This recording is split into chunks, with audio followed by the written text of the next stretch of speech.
بسم اللہ الرحمن الرحیم ایاک نعبد و ایاک نستعین۔ دیوار چین اور نسل۔ جب قدیم چینیوں نے محفوظ زندگی گزارنے کی خواہش کی تو انہوں نے دیوار چین بنائی اور یہ سوچا کہ اس کی بلندی کی وجہ سے کوئی اس پر چڑھ نہیں سکے گا، لیکن دیوار کی تعمیر کے پہلے 100 سال کے دوران چین 3 بار حملوں کا شکار ہوا۔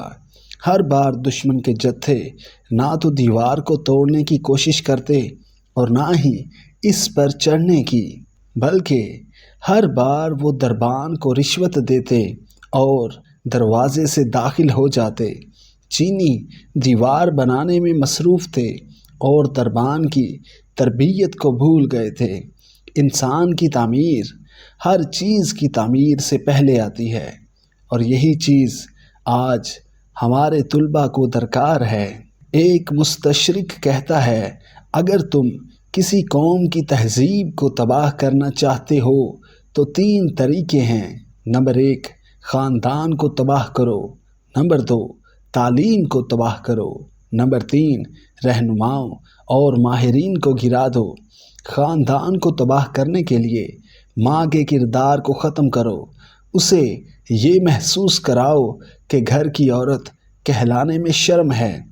تعلیم کو تباہ کرنے کے لیے استاد کو بے وقت کرو، اس کی اہمیت کو کم کرو تاکہ اس کے طلباء اس کی بے عزتی کریں۔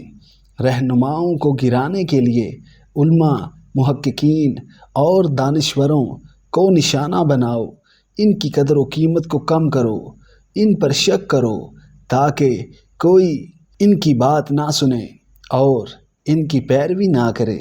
اگر باشعور ماں غائب ہو جائے اور اگر مخلص استاد غائب ہو جائے اور اگر رہنما اور ماہرین گر جائیں۔